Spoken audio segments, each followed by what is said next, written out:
And so it is on. So now I can begin. It's sounding good. Okay, wonderful. I want to start the the evening off with a reading from The Infinite Way Letters 1959 by Joel. My talk is going to be on grace today. And so the reading goes like this. I am self-sufficient. I am self-contained. I and my Father are one, and all that the Father has is mine. That allness includes companionship, opportunity, art, gifts, talent, and supply unto eternity.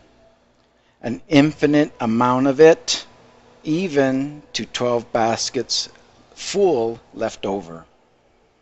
All of this is embodied in the I that I am, which I demonstrate in proportion as I release everyone in the world, as I lose every person and let him go into the realization that we owe one another nothing but to love one another. That is all. Because I and my Father are one, all that the Father has is mine. And therefore I am not dependent on man, whose breath is in his nostrils. I am not dependent on the goodwill of anybody. I and the Father are one. And that oneness makes it possible for me to share abundantly and infinitely with all. So, if you guys could tell, I do love Joel, and as I get more and more conscious and awakened from the Course, I appreciate Joel more and more and understand that he was living in, or is living in, the highland of love. He was already there.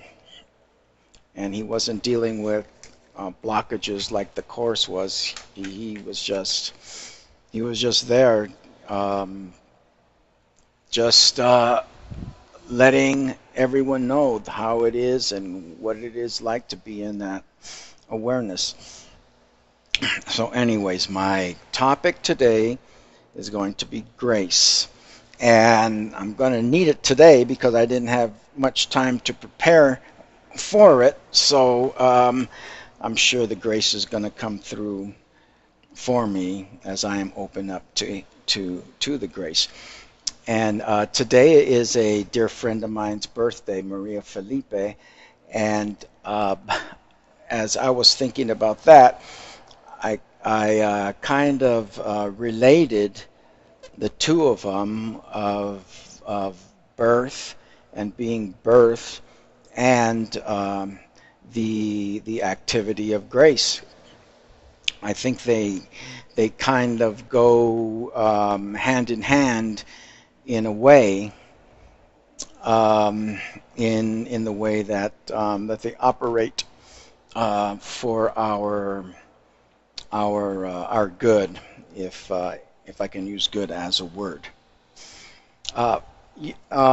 In previous talks that I gave, I have been focusing on the tiny mad idea, everything that is from the beginning, how the separation or the sense of separation occurred. We had a tiny mad idea that creeps into perfection, into the perfect consciousness, and all of a sudden it spreads out into the sense of separation that we know now, and that we are born or birthed into this state of separateness and this state of illusion.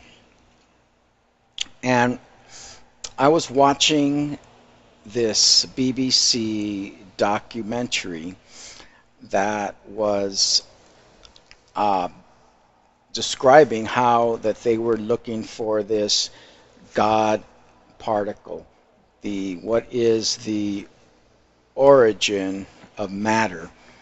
And so they got the atoms, and they're slicing them and doing whatever they do to atoms to bring them down to their basic substance. And all that they can find is that there's just space. They keep going and going, and all there is just space. And they did this experiment where it's kind of funny knowing what I know. I mean, the course is amazing how it just it covers so many aspects, and I didn't even realize it, even stuff like this, but not like in an exact, the atoms or this and that or whatever. It just it covers the understanding of our existence, or even the illusion of matter, and what we truly exist as. But they built this room because they wanted to have nothing in it. So they build a room consisting of something, and then they pump out all the air, and they want to make it where supposedly there is nothing that exists in this space of this room.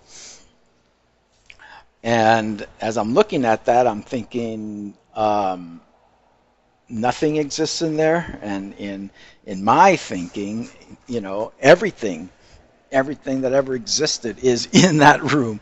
It's like there's intelligence in that room. There's order in that room. I mean, the all potentiality of everything possible is in that room. But our smart scientists, or top scientists, or whatever we have in this world, are sitting there believing that they can take and create an atmosphere where nothing exists in it, even though it's made in a room made of something. So anyway, so what they found out in this nothingness room, that still these atoms, where they can only find space, they found that they were giving off this energy that is similar to what they believe started the separation, which would be the Big Bang. So I mean, they were the purpose of the experiment was to find out, if what was there something before the Big Bang. And so now what they're finding out with this experiment, that the energy that was in there was the volition, so to say, was the cause of what this Big Bang was, no matter what had happened. So as I'm looking at that from a Course point of view, it can't be any other way, because we are still in that separate consciousness. So whatever we look on with the separated consciousness, we're going to see evidence of that. That's what these scientists were looking for, and they were in the material consciousness, in the separate consciousness. So that's what they're going to see. They're going to see the separation being created and manifested that way, even though that really isn't what it is. We're just living in a sense of separation. So, how does this relate to grace and the birth and the concept of the birth? Is because it is that tiny mad idea of separation, which is the consciousness that these scientists are seeing, the seeing their energy, the intelligence, the essence of spirit as separation, which is the tiny mad idea.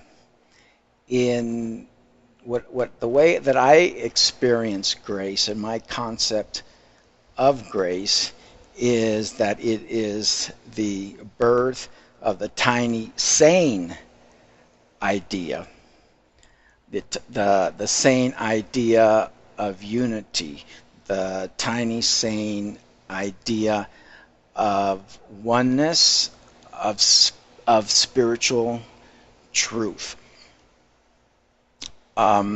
Because the way that I understand, the way I experience grace is just like the scientists, I cannot experience the sane idea of oneness and spiritual reality with the consciousness of separation.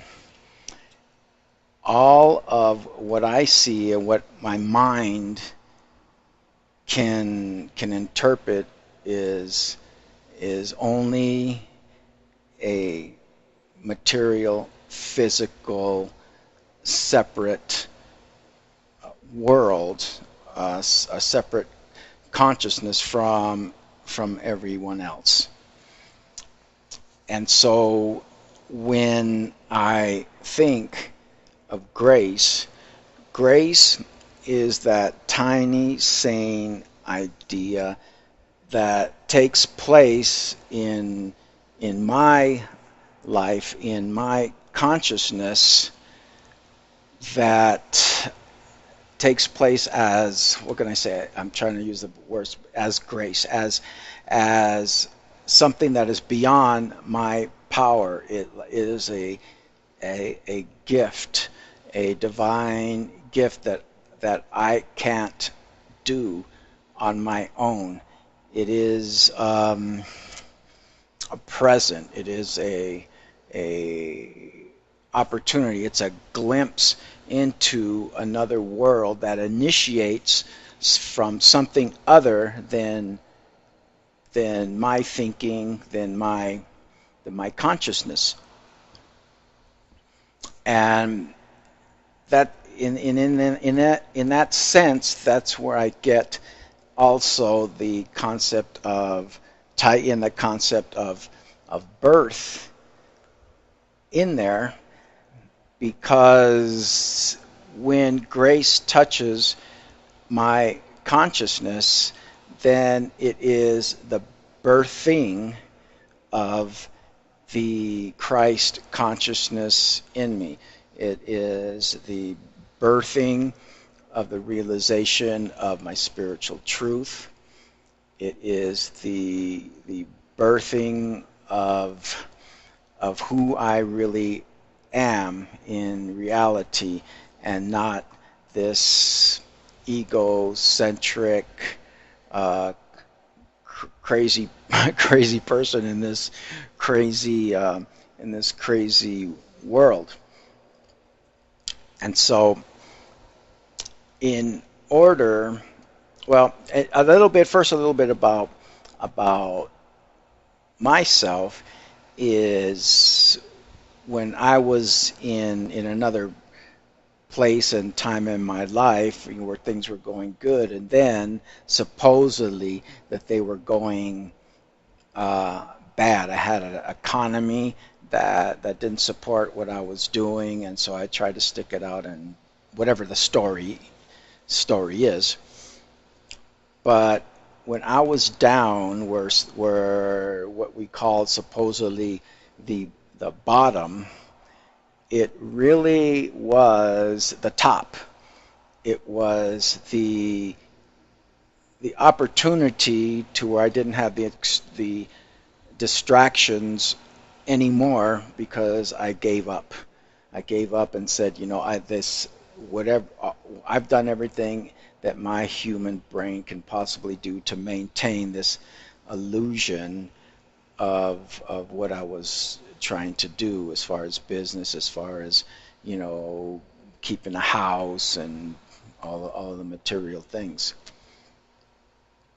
And so at that moment, I was ready to let grace touch me in a way that I wasn't ready for it before. But it was not me that that did it. I had prepared for it in the giving up of of what I was trying to accomplish, but still I could have kept going and going and going on, but through through grace I was able to birth a consciousness that told me that there is another way to think about these things. And it created some hope, created faith where I was able to take steps in a different direction than from where I was right now. And one of the key ingredients that I believe that the grace functioned in my life was it functioned not as a power. It didn't function as a power that overcame anything. It didn't overcome the way that I was living. It didn't overcome or destroy old ideas. It it didn't put up greater resistance to thoughts and didn't create resistance to thoughts that I should no longer think about. Um, what basically grace function and that activity of grace was a non-power.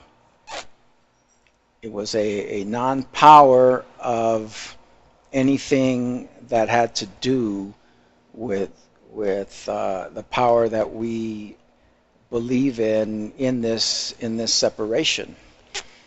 It was a complete abandonment of everything that I believed was was a power, you know, and it was a abandonment of my own will power, my own volition, everything that I knew. Grace was the opposite, and the important thing that I realized was that powerlessness, if you will, over everything that really didn't exist as far as being the illusion. So grace manifests in my life as non-power. It does not have any power over anything. But what it does, its function is to reveal. Its function is, for me, is a presence. It's a presence of non-power, if you will. It is a state of consciousness where all other powers are not recognized, and so not being recognized don't function in this state of grace. In this state of grace, all of the possibilities exists for me because there's nothing to resist. There's no walls that are in my way. There are no obstacles. There are no illusions that's built in my way. It is a sense of freedom. It's a sense of capability. It's a sense of potential. It's a presence of peace. It's a presence of intelligence, and it is a presence of understanding in the fullest sense. There are in my life and in my experience, of course, I don't experience that grace in its fullness all the time, especially when grace had touched me and I really had first recognized it. And grace has touched me in so many ways during my life, but I didn't realize that that it was even grace. The shift in different roads and different crossroads of my life, where I've been led to where I'm in now. I would think of them as luck, coincidences, and so on and so forth. But when I look back on them, that one common ingredient was there, which was the relinquishing of the ego, willpower, the relinquishing of of my steadfast way of seeing things in a very stubborn way. And usually, probably most like 100% of the time is a circumstance or person or whatever that I've invested my identity in, that I no longer could believe in and no longer could have faith in, and which I see those experiences now as not bottoms anymore, but I see them as a birthing of a potential change in my life, and so not really a bottom anymore, but a top. It's really the top of my potential to open up to my greater experience of what God's purpose is for me. By not having that foundation that I depended on and believed in, it really is a top opportunity for me to look unhindered and unprejudiced at what really is going to serve me. And so, in a way, entering into that state of grace really is an unknowingness, and as such, it's an unknowingness of the world. And when I say it's an unknowingness of the world, it's not a matter of not recognizing things for what they were before.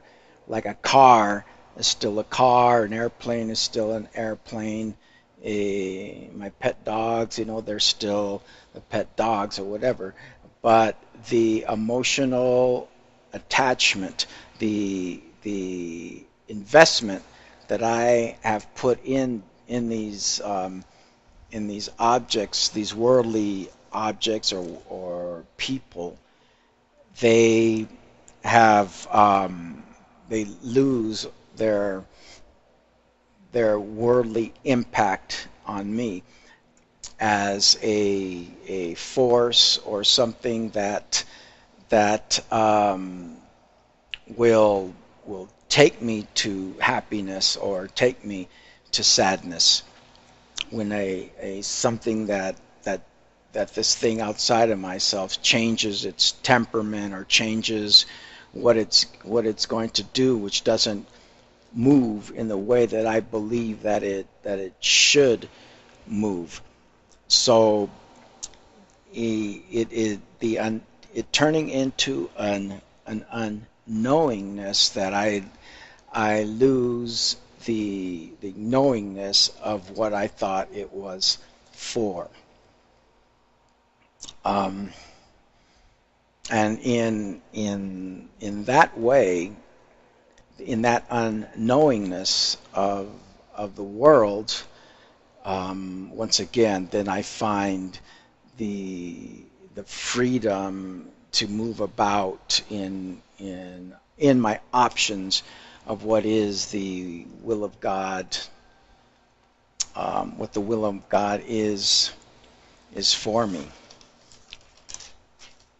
And in like I was saying in my life, there were times when okay, I would consider this in being in a state of grace. When I used to tend bar when I graduated from college, and so one day I got called in to work because someone was sick. So I went in and I wasn't even supposed to be there. And so one gentleman came, sat at the bar, and we just started talking. And he was telling me about what he does for a living, and it happened to be he was an electrical contractor, which is what I do now. And he was telling me, well, their draftsman had quit, and they didn't have anyone to do electrical drawings and all that. And just out of nowhere, I would say, well, I took that mechanical drawing in high school, just blurted out. And so he says, okay, well, you still have those drawings? I go, I think I got them. I think I got them, someplace. So he said, well, bring them in. So I mosey on in there with my mechanical drawings, which has nothing to do with electrical drawings or whatever. And so they hired me. So and from that supposedly coincidence where I wasn't supposed to be there, and the guy that I was talking to, he was supposed to meet a girl there, and she didn't show up. So if she would have shown up, I never would have gotten to talk to him. And if the other person didn't get sick, I wouldn't have been there to meet this guy. So the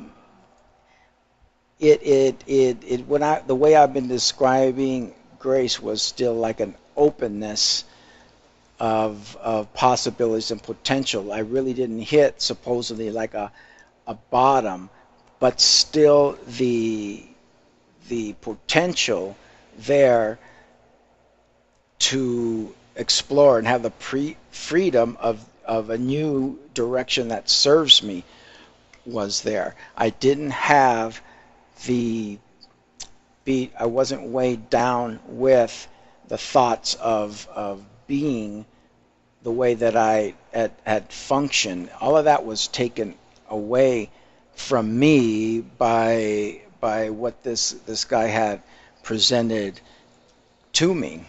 It was something completely new, and it changed. That was one meeting there that changed the direction of my life. Pretty much that was probably the most impact that I guess in a vocational sort of way that changed my life. And I've been doing that ever since, and I'm still doing it. I'm still in that line of work, and and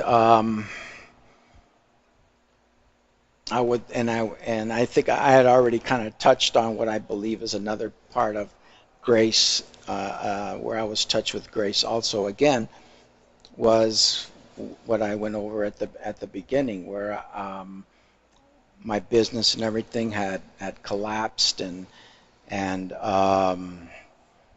it had made room for the course to enter my life, and it was just the I think I was in on the internet, and I was just looking up some spiritual stuff that I had known before, like maybe some Joel Goldsmith or something, and I caught something caught my attention with that was course related, and so I started looking it up and everything, and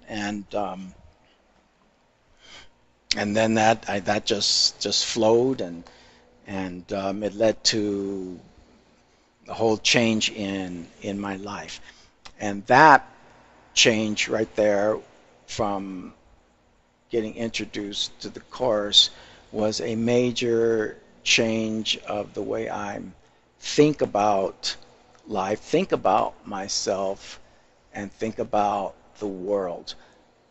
Uh, I am now experiencing the the fruits of the grace that had come upon me in terms of actually it is allowing more and more of the opportunities for grace to touch me and enter my life. And those bottoms, which are really tops, are ego judgments, are the unease, or the suffering, or the frustration, or all of those things that the ego brings on, that now I can see them as opportunities for the birthing of another way to look at it, and and I can be aware now um, of letting go of my own power and surrendering that my intellect, my potential, my volition now, and have Holy Spirit not show me what to do about that situation, but how to, and what consciousness to function in that situation. Like if it's a money thing, the Holy Spirit, or grace is not going to initiate a direction of the Holy Spirit to show me how to get a bunch of money. It's going to reveal to me what I need to believe about that situation. It's going to reveal to me the presence of the Christhood in that situation, and in that presence and functioning in that presence, that shows me the direction on how to move through it. Not so much in what exactly to do with the worldly form of it out there. It's moving through the consciousness that I have about having money, or what to do with the money, or having that consciousness of I'm less than because, or I'm lacking because, or I am worthy because, or I'm unworthy because it is that what I believe about whatever that situation is really the truth of what my experience is. It really isn't if I had $1 million or if I had $1 at all, or if I'm living in a mansion, or if I'm living in a cardboard shack.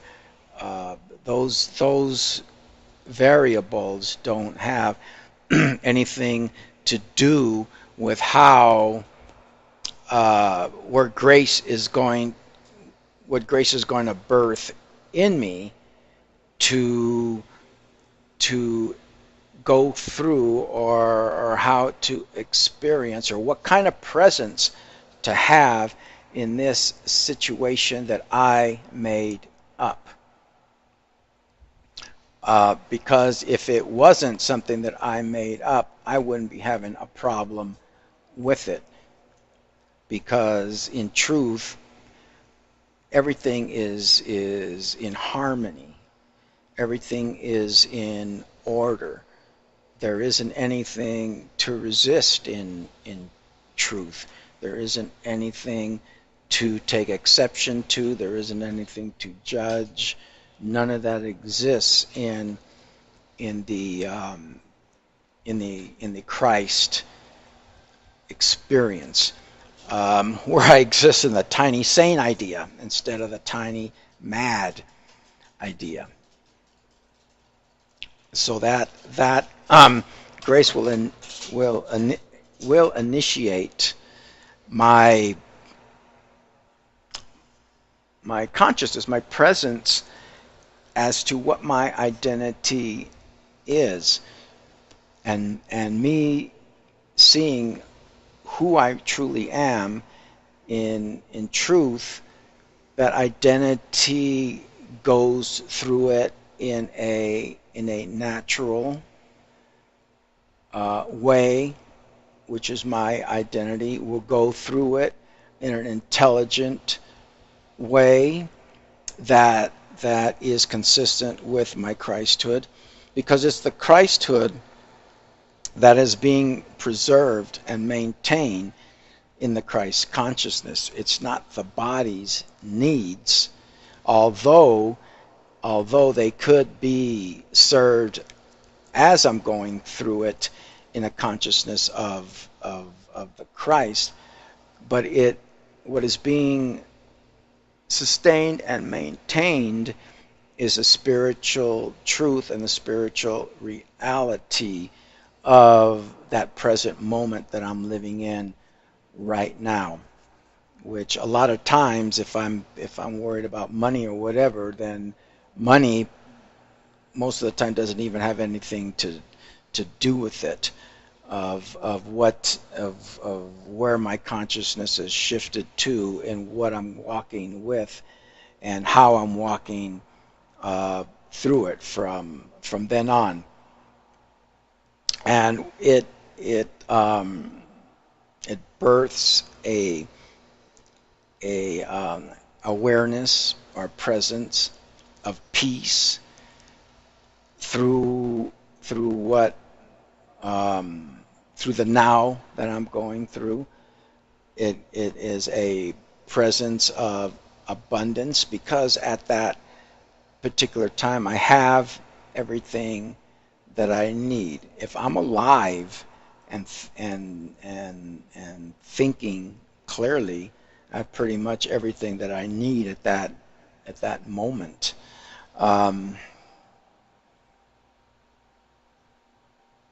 It is it is an experience. It isn't something that can be understood with a human mind, because a human mind wouldn't understand anything that I just finished saying. It's like, how can I solve a financial problem when it has nothing to do with money? And so that is the gift of of grace is it isn't going to be dealing with the the illusion that I made made up, because grace has nothing to do with the illusion then that I made up. It is going to open my eyes to the reality of what the situation is in in my truth. So right now I am going to take like a 1 or 2 minute break. I'll be right back. I've been drinking a lot of water because it's really hot over here, and I just got to relieve myself, and so I will be back in a couple of seconds.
Okay, I'm back. I apologize for it.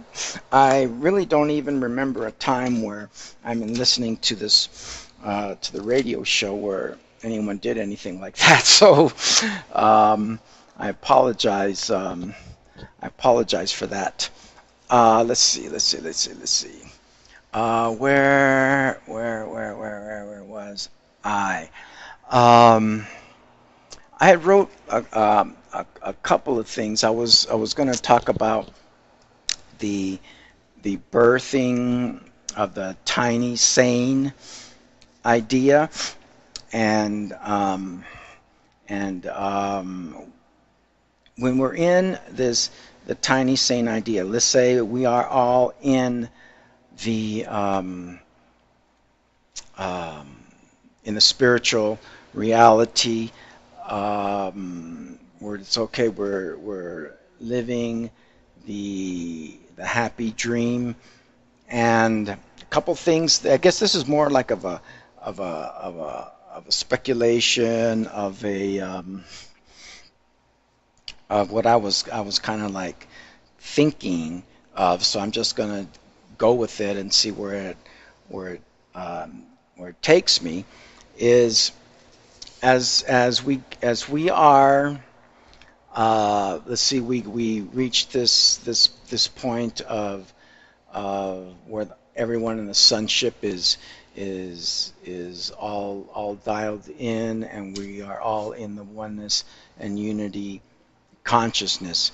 And so maybe this is my ego sitting here tripping out or something. I was at lunch and I was eating some pizza, and I just my mind started going in this direction.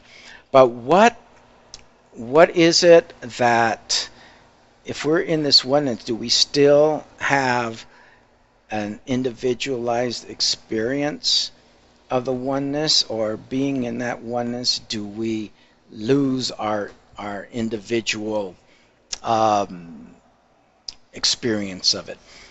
So I'm thinking that, like, right now, we are all, let's say we're all living, everyone here that's listening to this is living the happy dream, and we all have our individual experience of that happy dream. We are one. We have that realization of oneness. When I see you, I all I see is a spiritual truth of who you are in all spiritual aspects of love, intelligence, and I have no judgments uh, against you. I have no um, no material consciousness or whatever of you. Let's say it is just as much as I can be, and I can have that individual experience of that. It's just like an example that I had given before, which is like a big gigantic diamond with all these individual cuts, and all these individual cuts represents individualized consciousness of the big same thing. So um, the individual experience of it, I guess what my thinking is that we can have the individual experience here right now, and I can't think of a reason why we still wouldn't keep the individual experience, even in our minds are joined. If my mind is joined with you in love and as love, and so we are experiencing our oneness, but then I still have the capability of doing the individual appreciation, individual gratitude of it. So that's what I was kicking around today at lunchtime, and I guess it really doesn't matter at all. I guess I'll find out soon enough. But I had that question that do I experience it? Will if that's the case, who experiences it? Is it all one? If it's all just one experience, and there aren't individualized experiences in it, or whatever. So I guess it really doesn't matter because we're not there. And but it is something that we know is the truth of who we are. It is the in moving into that spirit of oneness to my best ability and capability. It's the only place where I feel true my truth. I feel my true identity. I feel it. This is of natural. And then I like the what is just posted right now. It says, "What is this question for?" And I can and I did go through that. It was like the only person that really would be asking a question like that would be someone that's concerned with the individuality of it, and so of course it would be my ego. I imagine. Well, I don't hear love answering that question, or asking that question, or concerned about that question. But I don't know. I thought I'd just throw it out there anyways, because it's not an impossible thing. Like, I can join minds right now in that oneness. But what is the question for? It's really not for. It really doesn't have any reason now, today, really, because the purpose of my life right now is to um, is to live what life truly is, and live my identity as the Christ. And it is a self-serving purpose. It has the purpose in itself. There doesn't have to be a worldly purpose or anything to accomplish. It's all just the purpose to self-reveal, self-express, because it's all whole and complete. And the expression and the process is infinite. It's never ending, as it should be, as it should be. Um, and and it would be a function of grace to fulfill whatever need that I would have at the time to really have the need to even have an answer for that. It would never be answered in the human consciousness. I remember uh, back when I was a kid that I would imagine what dying was, and it was like the most terrifying thing ever was to realize that I didn't exist anymore. It was like, wow, when I die, supposedly, that I'm not going to exist. I'm not going to have an awareness. I'm not going to be aware of who I am. That I'm going to be nothing. And as a human, as a physical being, it was like super terrifying.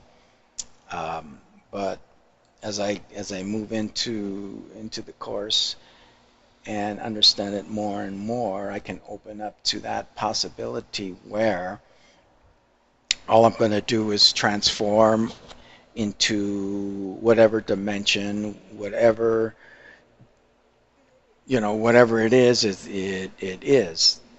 There, that whatever it is, it can't be anything other than love, and it can't be anything other than intelligence and order. It can't be anything that is not joyful, that isn't happiness, that isn't completion. So, however that experience is going to be, I I focus on what the truth of my identity is and what the truth of God is, and it's a matter of trust. It's like I gotta trust it because there's no sense and no use in not trusting it. You don't trust it, you're just gonna go through all the anxiety and all of that what comes with death and not knowing what's going to happen. It's not that I'm saying I'm ready to die and give up this life, because our basic instinct is to live, you know. Um, or else there'll be people killing themselves all over the place, which there is, but I think people that are just really, it's not because they want to die, it's because they can't get rid of what they believe that they are, that they can't get rid of their beliefs in the world. They can't get rid of the stresses and everything that they're attaching their identity to. Um, and it's that's what I feel that is that's why people would even think about about killing themselves. I know there was a time in my life where actually a couple times where I felt that is what I was going to do. But I can tell you that it was love that kept me alive. That got me out of myself, because I could not bear to have to put my mother or my father through that, and that gave me the courage to, no matter what, that I could never put them through that. And so, in a sense, it was their love, it was the unconditional love that kept me alive in that time. It was love that that kept me into living, and letting go of that whole idea of running away from it. And so I'm so happy that has happened. Um, I am. I just want to, like, on a side note, I am looking forward to the weekend of the virtual conference. And if anyone is not familiar with that, it is a conference where you can sign up for. There are a ton of wonderful speakers that will be speaking. Last year it was a half an hour that they would be speaking with something that was recorded. And then the second half an hour would be where anybody could call in and ask questions. And so I remember last year's was really fantastic. There were so many good teachers there, and I got a lot out of it. It was a lot of fun. There were teachers there that I had heard of and never heard them speak, and the questions were great. So it's just that's a little side note. If anyone um, um, wants to get a taste and a variety of all these great teachers, um, go ahead and sign up for it. I guess if you could just type in virtual conference or something like that, and or maybe Lynn might know a little bit more than I am, but I'm sure there's different ways for you to find out. But and anyways, they had asked for if anybody wanted to contribute anything that was not a speaker, so I sent in a little 10-minute video. So I'm going to be on there for a whole 10 minutes, but I don't think I'm going to have anyone, do the question and answer thing or whatever. But I thought it was kind of nice. It was kind of fun doing that. So who knows what that'll turn into, if anything. So just that I throw that out there also. So my time looks like my time is up. I want to thank everyone that has listened, and of course thank Lynn. I appreciate the opportunity to do this very much. And Lynn just put it up there. It's miracleshare.org. So everyone have a great week. Have a great evening. Have a great weekend.